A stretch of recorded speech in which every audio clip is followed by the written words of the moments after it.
look at this. Hey, Live very lively. This is great. This is exactly what we need. This is what we need to wake us up in our after lunch break. Woo! All right, let's get into it. Let's go. Let's go. Let's go. Let's get into it. With Chris Pratt and James Gunn, Guardians of the Galaxy Volume 3 is out, and I've seen it, and I love it. And thank you very much for what has been a wonderful trilogy, gentlemen. Oh, thanks. We had a great time putting this together, and it's been a bittersweet journey because this is the last of the Guardians films, but we're enjoying every minute of it and really being present to every minute of it. So, movie 1 sort of covers Peter Quill's loss of his mother. Movie 2, loss of the father figure. Movie 3, you bring animals into the mix. And the cinema that we watched it in, I looked at it around at one stage and everybody was proper crying. So I was like, okay, I can have a couple of little tears here. Dude, the CGI animals had everybody in an absolute mess. Yeah? I mean, yeah. Listen, I cry while I write these things, so it's not always that surprising that people cry while, they're seeing them. I will admit that it's taken me a little aback by how much people have been crying watching the movie. Yeah. Every screening we've had, and is the visual effects of, because we start screening these things very early without many visual effects, and people were crying back then, and I'm like, okay, well, this is good. There's a cry here, a cry there. But as the visual effects have come in more and more, people are crying more and more during the movie. I go, oh, I didn't know that was going to happen. But it's cool to see. I think if anytime a movie elicits strong emotions like that out of an audience is cool.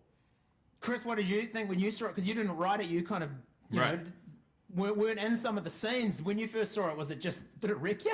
I've never cried, not even once, not even when I was a baby. Oh, Mike. Yeah. You should try it. It's Yeah, really no. fun. Very therapeutic. Yeah. What I do is I bottle it up, I push it way down, I cork it off, and I forget cool. about it. That's yeah. what makes you so Oh, cool. yeah. You should move to New Zealand. We're really good at that. Yeah, right. Yeah, Famously no. been doing it for Yeah, we know generations and- Taika. We know Taika. We know that. Yeah, we know how it works.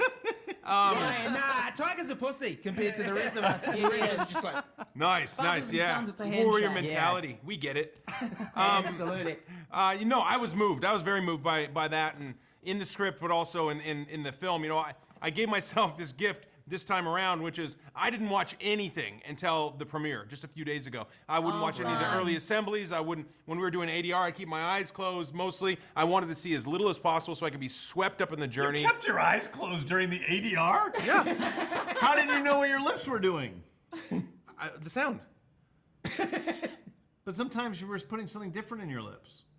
Every time. We did want to bring up that the ADR was pretty Yeah, rubbish. yeah, guys. pretty- That was one. yeah. It- Pretty wonky. Why do you think it took 9 days to do the 4 lines? It looked like old Japanese sort of dubbed. Yeah, monster that's right. voices. Like that. At the Wow. time. Chris has really lost Bit at it. the time. But so I was swept up on the journey, and I was very much moved. I was moved, and there were some tears all up and down my row. And I'm not going to say exactly who, but my father-in-law was in the audience, and I think there's a possibility that you made Terminator 2. I did. I walked by. Made Big Honey cry. I went by the bathroom and Terminator was sobbing like a baby. Whoa!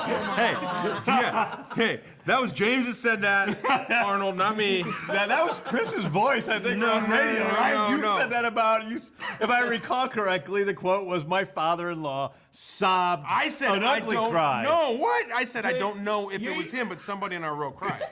You know, this is the one line out of this entire interview that the headlines are just going to I grab know. and be like, I know. Listen, after doing this for long enough, you get used to that. You say something and you go, "Oh, well, that's the thing everybody's going to pick up on." So let's just Chuck it out there. say this. Arnold, first of all, a hero. Secondly, I think it was just one little manly tear that was coming down. It was the same like T2. When he finally became like when Terminator 2 finally T2000. Yeah. Yeah, it was like that. When like the that. thumb was going down into the thing, what we couldn't see is below the lava, he was also crying. Yeah. Lava mixed with the tears. Lava tears. Now, this is fine. We've kind of been told we're almost out of time. Look at all these questions, but we've had fun, and that's the main thing. It is. I This is wanna know, fun. It's important. Have you guys taken anything from set? As you said, James, this is like the final Guardians. You're moving. I don't know what you're doing. There's a few things under like upcoming projects on IMDb, but we're not here for that. What did you guys take anything from set? I as a took memorial so of your time? in the movie when they go into the vampire bat family's home and there's all those there's all those paintings on the wall, and there's all these little sculptures of like little weird monster things that are humanimals. We call those guys humanimals. I took everything out of that house, and the lamp that's made of owls. I have every single thing out of that house, and it now is my Aspen house. So my Aspen house actually looks like the Vampire Bat family's home. I'm sure your wife loves that. I'm not even allowed to hang posters on the wall of my house. I Yeah. gotta imagine if I turned home back. Okay, I bought some stuff home from set. This one's got a Scandi aesthetic, and it Yeah. just wouldn't go. Very It just Scandi. It's a wouldn't. little cockroach selling methamphetamines to this little octopus. It's like, she's like, "Oh, that's beautiful, James. Thank Wow, you." thanks.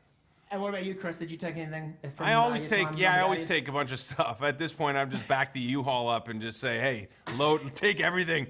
I'm Load past her the up. point. Yeah, it'd be more expensive for them to fire me at this point. So I just take it all. He took my wallet. He took Sean's wallet. Yeah. He took Bradley's wallet. I've got the only thing I don't have that James has promised me earlier in an interview is the helmet. I don't have the helmet, but he promised he would get me one. God, I was just The saying that. Star-Lord to look helmet. good. You don't have a Star-Lord helmet. No, can you believe it? I have the gloves, because the helmet is props, and I always have to give my props back at the end of the day. Wardrobe I wear back to my trailer, and oftentimes take that right home. So I got all kinds of jackets, gloves, shirts. You know, I have the necklace that I was wearing. I have the bracelet that my character was wearing. I have boots. God, you guys are a couple of thieves. Yeah. Hey, we're giving the hard word to wrap it up, guys. So thank you so much for chatting with us. Thanks for you waking guys. us up. We so appreciate nice it. talking to you.